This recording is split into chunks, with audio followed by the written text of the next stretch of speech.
गोविन्दाय नमः। ॐ विष्णवे नमः। ॐ मधुसूदनाय नमः। ॐ त्रिविक्रमाय नमः।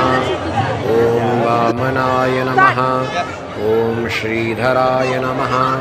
ॐ ऋषिकेशाय नमः। ॐ पद्मनाभाय नमः। ॐ दामोदराय नमः। ॐ सङ्कर्षणाय नमः। ॐ वासुदेवाय नमः।